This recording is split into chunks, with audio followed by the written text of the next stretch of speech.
Hello everyone, myself Rakhi Srivas and I belong from MP. I have done BSc with Mathematics and also done MCA. I have 7 years of teaching experience. Now I am currently working as a assistant professor in MCA department and reasoning and aptitude trainer in CDC in Gitanjali College, the book Udaipur. तो that's all about me. आज हम discuss करने वाले हैं about C programming language. तो यहाँ पे मैंने कुछ कंटेंट्स लिए हैं जो कि मैं आपको अपनी आने वाली क्लासेस में कवर करवाऊँगी। तो हम देखते हैं सबसे पहले ये कंटेंट्स। तो इसमें हम देखते हैं introduction of C programming language में हम देखेंगे यहाँ पे first topic introduction of C programming language, history of C language, features of C language, then algorithm in C programming, flowchart in C programming and basic structure of C program। ये देखते हैं हम। अब नेक्स्ट देखते हैं, यहाँ पर मैं नेक्स्ट टॉपिक आपको कवर करवाऊँगी। इसमें आएगा सबसे पहले यहाँ पर कैरेक्टर सेट, और ये किस में आएगा, बेसिक कंसेप्ट ऑफ सी में। फिर उसके बाद token, then variables, constant, keywords, comments in C, उसमें भी सिंगल लाइन और मल्टीपल लाइन कमेंट्स हम करवाएंगे। फिर data types in C and type casting in C, ये भी हम देखेंगे। उसके बाद में नेक्स्ट हम लेते हैं यहाँ पे इसी टॉपिक में ऑपरेटर्स इन सी। फिर देन उसमें हम कंट्रोल स्टेटमेंट्स लेंगे और इसमें if else, switch, go to, break and continue का हम स्टडी करेंगे। देन उसके बाद लूप्स लेंगे, वहाँ पे हम while, do while, for loop और नेस्टेड लूप्स की स्टडी करेंगे। और साथ साथ में हम इसके एग्जाम्पल्स भी बहुत सारे करने वाले हैं। हम डिस्कस करेंगे what is programming language. Okay, यहाँ से मैं पेन चेंज करती हूँ। यहाँ पे आपको स्लाइड पे शो हो रहा है what is programming language, first question है। ओके, सी लैंग्वेज पढ़ने से पहले आपको पता होना चाहिए कि प्रोग्रामिंग लैंग्वेज क्या होती है, क्योंकि सी आपकी बेसिक लैंग्वेज ही है। ओके, तो यहाँ पे सबसे पहले अगर हम बात करते हैं व्हाट इज़ लैंग्वेज, लैंग्वेज क्या होती है, जिससे कि हम कम्युनिकेट करते हैं। Okay, we can communicate to each other. तो यहाँ पे कम्युनिकेट करने के लिए लैंग्वेज बहुत ही ज़रूरी है, बट लैंग्वेज को सीखना पड़ता है। सीखते कैसे हैं हम, अगर हम बात करें बेसिकली जैसे इंग्लिश लैंग्वेज की, इंग्लिश लैंग्वेज हम कैसे सीखते हैं, इसमें सबसे पहले हमको सीखना होता है क्या, अल्फ़ाबेट्स। हम सबसे पहले अल्फ़ाबेट्स यहाँ पर सीखते हैं, जो भी होते हैं आपके A to Z, वो सारे अल्फ़ाबेट्स सीखते हैं। उसके बाद हम क्या सीखते हैं, वर्ड्स मेकिंग सीखते हैं, वर्ड्स कैसे बनते हैं, वर्ड्स को सीखते हैं हम। फिर उन वर्ड्स का यूज़ करके हम क्या बनाते हैं, सेंटेंसेस क्रिएट करते हैं। सेंटेंसेस क्रिएट करने के बाद हम पूरा पैराग्राफ बना सकते हैं, क्रिएट कर सकते हैं, जिसके बेसिस पे हम कम्युनिकेट करते हैं। उसी तरह से जब हमें कंप्यूटर से कम्युनिकेट करना होता है तो हम यूज़ करते हैं programming language, computer programming language का, जो कि है हमारी सी लैंग्वेज, हम जो पढ़ने वाले हैं। तो अब इसमें भी सेम वही प्रोसेस फॉलो होगी। सबसे पहले कोई भी लैंग्वेज, कोई भी कंप्यूटर प्रोग्रामिंग लैंग्वेज सीखना है आपको, तो सबसे पहले आपको सीखना होगा उसके कैरेक्टर्स। ओके, कैरेक्टर सेट्स क्या हैं इसमें मैं आपको बताऊंगी अभी। कैरेक्टर्स के बाद में आपको फिर सीखना होगा टोकन्स, आप टोकन्स बनाना सीख जाएंगे। फिर देन उसके बाद आप सीखेंगे स्टेटमेंट्स।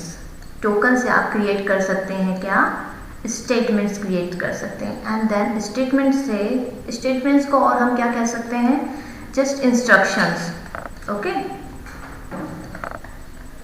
इंस्ट्रक्शंस होते हैं प्रोग्राम में, इंस्ट्रक्शंस हम क्रिएट करते हैं। फिर उसके बाद में हम क्रिएट करते हैं हमारा प्रोग्राम, जिससे हमें डिज़ायर्ड आउटपुट चाहिए, जो हम वर्क करवाना चाहते हैं computer. With the help of computer हम कोई भी वर्क करवा सकते हैं, ये प्रोग्राम हमें क्रिएट करना होता है। ओके, तो हम सबसे पहले बात करते हैं यहाँ पे कैरेक्टर्स क्या होते हैं। तो कैरेक्टर सेट्स आपके 3 टाइप्स के होते हैं। तो यहाँ पे सबसे पहला तो होता है यहाँ पे अल्फाबेट्स। ओके, अल्फाबेट्स होते हैं। अब अल्फाबेट्स भी यहाँ पे 2 टाइप्स के यूज होते हैं। एक तो होता है कैपिटल लेटर, मतलब A to Z जो यूज होते हैं वो A to Z, और सेकंड होता है स्मॉल लेटर्स में small a to small z। Okay, ये अल्फाबेट्स यूज होते हैं। फिर नेक्स्ट आता है हमारा यहाँ पर कैरेक्टर सेट में डिजिट्स। ओके, अब ये जो डिजिट्स हैं ये आपकी सिंपल जो डिजिट्स होती हैं 0 to 9, जो कि हम डेली लाइफ में यूज़ भी करते हैं। मैथमेटिक्स में 0 to 9 यहाँ पे यूज़ होती है। 0 to 9 से ही अदर नंबर्स हम बनाते हैं। फिर उसके बाद में नेक्स्ट है थर्ड कैरेक्टर सेट्स में स्पेशल सिंबल्स। स्पेशल सिंबल्स, अब ये स्पेशल सिंबल्स क्या होते हैं? जैसे स्पेशल सिंबल्स में आपका आ गया asterisk, okay, dollar sign, ampersand, like this. ये कुछ भी स्पेशल सिंबल्स हो सकते हैं आपके, कर्ली ब्रेसेस हो सकते हैं, पैरेंथेसिस हो सकते हैं, एक्सेट्रा, ये सभी होते हैं। ये होते हैं आपके कैरेक्टर सेट्स। फिर उसके बाद में हम बात करते हैं टोकन्स की।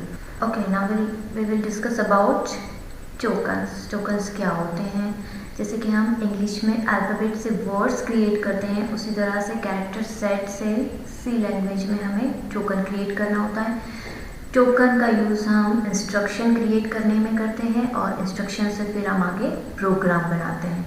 तो टोकन्स आपके 4 होते हैं, 4 टाइप्स के। यहाँ पे हम 1 बाय 1 देखते हैं।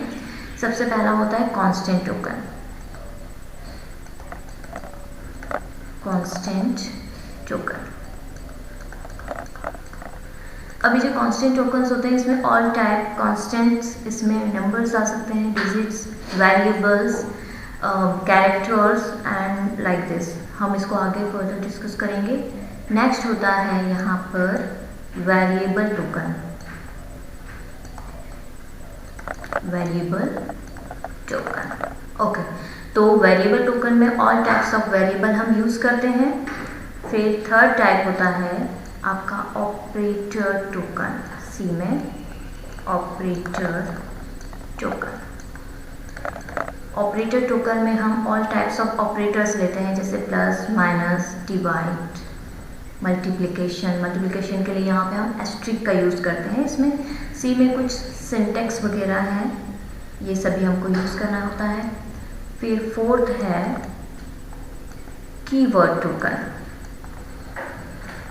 कीवर्ड टोकन, ओके, ये 4 टाइप्स के टोकन्स होते हैं।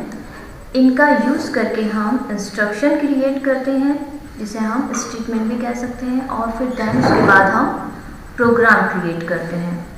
ओके, फिर नेक्स्ट आगे हम देखते हैं कि व्हाट इज सी प्रोग्रामिंग। अगर हम बात करें कि सी प्रोग्रामिंग क्या होती है, जैसे कि अभी मैंने आपको जस्ट सिंपल बताया कि कैसे सीखते हैं हम सी लैंग्वेज को। यहाँ पे बात करते हैं सी लैंग्वेज है क्या, सी प्रोग्रामिंग लैंग्वेज क्या है। तो यहाँ पे मैंने कुछ पॉइंट्स लिए हैं। सी क्या है आपकी? C is a general purpose programming language होती है जिसका यूज़ करते हैं हम, and it is extremely popular, बहुत ही पॉपुलर लैंग्वेज है, एंड सिंपल भी है एंड फ्लेक्सिबल है यूज़ करने में। ओके, फिर नेक्स्ट है it is a structured programming language. अब स्ट्रक्चर्ड प्रोग्रामिंग लैंग्वेज का मतलब क्या होता है? स्ट्रक्चर का मतलब होता है यहाँ पे जस्ट सिंपल सिंटैक्स यूज़ करना। ओके, तो अब ये स्ट्रक्चर्ड प्रोग्रामिंग लैंग्वेज है, तो सी लैंग्वेज में हम पूरे प्रोग्राम को डिवाइड कर देते हैं with the help of functions, और फिर हम उसका यूज़ करते हैं कंप्यूटर से वर्क परफॉर्म करवाने में। ओके, फिर नेक्स्ट पॉइंट है C is a base for programming. C क्या है? बेस प्रोग्रामिंग लैंग्वेज है। Means if you know C, you can easily grasp the knowledge of other programming language that uses the concept of C सी, आप कोई भी other language, अगर आप सी language सीख जाते हैं उसका बेसिक, तो आप कोई भी अदर लैंग्वेज को इजीली सीख सकते हैं। क्लियर? अब यहाँ पे हम बात करते हैं हिस्ट्री ऑफ सी लैंग्वेज। मैं यहाँ पे जस्ट आपको बताऊंगी कि जो सी लैंग्वेज है वो सबसे पहले तो हम बात करें सी लैंग्वेज बनाई किसने है। ओके, तो यहाँ पे ग्रेट कंप्यूटर साइंटिस्ट थे जिनका नाम था डेनिस रिची। ये यहाँ पे मैंने उनका पिक्चर भी लगा के रखा है। डेनिस रिची थे, इन्होंने ही उनकी एक लेबोरेटरी थी, कौन सी लेबोरेटरी थी? Bell laboratory. यहाँ पर इन 1972 में इन्होंने सी लैंग्वेज को क्रिएट किया था, और इसके पहले भी इन्होंने किया था कुछ languages. It was created from ALGOL, BCPL and B programming language. Okay, आगे देखते हैं हम। अब इसके फीचर्स क्या क्या होते हैं? सी प्रोग्रामिंग लैंग्वेज के फीचर्स की हम बात करते हैं अगर, तो इसके फीचर्स में सबसे पहला है सिंपल एंड एफिशिएंट। जैसे मैंने आपको बताया कि बहुत ही सिंपल लैंग्वेज है ये। ओके, इसमें जो सिंटैक्स जो रहते हैं इसके या इंस्ट्रक्शंस होती हैं, हम इंग्लिश फॉर्मेट में यूज़ करते हैं। जैसे हम पहले असेंबली लैंग्वेज या दूसरी अदर मशीन लैंग्वेज यूज़ करते थे, वो बाइनरी में उसकी कोडिंग होती थी, बट इसमें हम इंग्लिश वर्ड्स का यूज़ कर सकते हैं। ओके, तो ये यूज़ के लिए बहुत ही सिंपल है। फिर नेक्स्ट है फास्ट स्पीड। इसकी जो स्पीड होती है, प्रोग्राम जो हम बनाते हैं हमें आउटपुट मिलता है, ये बहुत ही फास्ट स्पीड से हमें आउटपुट देता है। फिर नेक्स्ट है मशीन इंडिपेंडेंट और पोर्टेबिलिटी। अब मशीन इंडिपेंडेंट क्या होता है कि जो सी लैंग्वेज है मशीन पर डिपेंडेंट नहीं है। मतलब अगर हमने इसमें किसी एक सिस्टम पे प्रोग्राम बनाया है तो उसको हम किसी अदर सिस्टम पर भी कॉपी करके रन कर सकते हैं और आउटपुट ले सकते हैं। ओके, यही होता है पोर्टेबिलिटी भी। पोर्टेबिलिटी यही है, एक सिस्टम से दूसरे सिस्टम पे हम इसे रन कर सकते हैं। ओके, फिर नेक्स्ट है फंक्शन रिच लाइब्रेरी। जो सी लैंग्वेज होती है इसकी इनबिल्ट लाइब्रेरी होती है, उसमें lots of functions inbuilt form में हमें मिलते हैं। नेक्स्ट है डायनेमिक मेमोरी मैनेजमेंट। अब जो ये सी लैंग्वेज है वो मेमोरी को डायनेमिकली मैनेज करती है। कैसे? अगर हमारे पास मेमोरी में स्पेस नहीं है तो हम क्या करेंगे, इसमें एक फंक्शन होता है फ्री फंक्शन, उसे हम कॉल करते हैं और जस्ट हमें स्पेस हम क्रिएट कर सकते हैं। ओके, फिर नेक्स्ट पॉइंट है मिड लेवल प्रोग्रामिंग लैंग्वेज। ये क्या है? एक मिड लेवल प्रोग्रामिंग लैंग्वेज होती है, बट ये हाई लेवल प्रोग्रामिंग लैंग्वेज के भी कुछ फीचर्स को यूज़ करती है। ओके, नेक्स्ट है, ये मैंने आपसे डिस्कस कर चुकी हूँ, स्ट्रक्चर प्रोग्रामिंग लैंग्वेज है ये। मीन्स हम एक प्रोग्राम को क्या करते हैं, स्मॉल पार्ट्स में with the help of functions divide कर देते हैं। अब इसमें आता है नेक्स्ट पॉइंट, पॉइंटर्स। पॉइंटर्स भी सबसे ज़्यादा इंपॉर्टेंट है। पॉइंटर्स की हेल्प से हम डायरेक्ट मेमोरी से कम्युनिकेट कर सकते हैं। ओके, नेक्स्ट है रिकर्शन। रिकर्शन में क्या होता है, इसका नेक्स्ट फीचर जो रिकर्शन है, इसमें हम function with in function call कर सकते हैं। एंड लास्ट पॉइंट है एक्सटेंसिबल। सी जो लैंग्वेज है, सी प्रोग्रामिंग लैंग्वेज एक्सटेंसिबल है, ये हमेशा न्यू फीचर्स को अडॉप्ट कर सकती है। ओके, तो ये कुछ था थोड़ा सा intro about C programming language. तो आगे के लेक्चर में हम और डिस्कस करेंगे सारे टॉपिक्स को। ओके, तो थैंक यू।